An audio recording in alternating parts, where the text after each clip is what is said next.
Formula ఈ case కారుకు సంబంధించి ఈ దేశం ఎల్లలు దాటింది డబ్బు, అందుకనే ఈడీ కేసు నమోదు చేస్తుంది. చాలామంది మిత్రులకి ఇక్కడ ఎఫ్ఐఆర్ అయింది కదా, ఏసీబీ ఇన్వెస్టిగేషన్ చేస్తుంది కదా, ఎందుకు మళ్ళీ ఈడీ ఎందుకు వచ్చిందని చాలామంది మిత్రులు ఈ మధ్యలో ఫేస్బుక్లలో ట్విట్టర్లలో ప్రశ్నలు పెడతా ఉన్నారు. మిత్రులందరూ అర్థం చేసుకోవాల్సింది ఏంటంటే, ఎలక్షన్ కోడ్ ఉన్నప్పుడు, ఆపద్ధర్మ ప్రభుత్వం నడుస్తున్నప్పుడు ఏ ఒక్క రూపాయిని ఖర్చు పెట్టాలంటేనే ఎన్నికల సంఘం అధికారం యొక్క అనుమతులు తీసుకున్న తర్వాత పని జరగాలి. కానీ ఎన్నికల కోడ్ అమల్లో ఉన్నప్పుడు ఆపద్ధర్మ మంత్రిగా ఉన్నటువంటి కేటీఆర్ గారు భారత ప్రభుత్వానికి, రిజర్వ్ బ్యాంక్ ఆఫ్ ఇండియాకి చెప్పకుండా ఈ రాష్ట్ర సొమ్ముని ఈ దేశం ఎల్లలు దాటించి కొన్ని ఫారిన్ కంపెనీస్కి పంపడం జరిగింది. అందుకని దాంట్లో ఈడీ కేసు నమోదవుతుంది. ఈడీ విచారణను కేటీఆర్ గారు ఎదుర్కోవాల్సి వస్తుంది.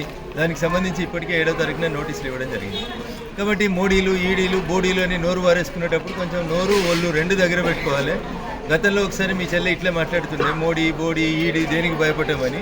భయపట్టిరా భయపడలేదా, మేము భయపట్టించేందుకు అరెస్ట్ చేస్తలేం. చేసిన తప్పుకు సంబంధించే అరెస్ట్ జరుగుతుంది. వారు పంపించినటువంటి సొమ్ము వారి సొమ్ము కాదు, ఈ రాష్ట్ర ప్రభుత్వ సొమ్ము.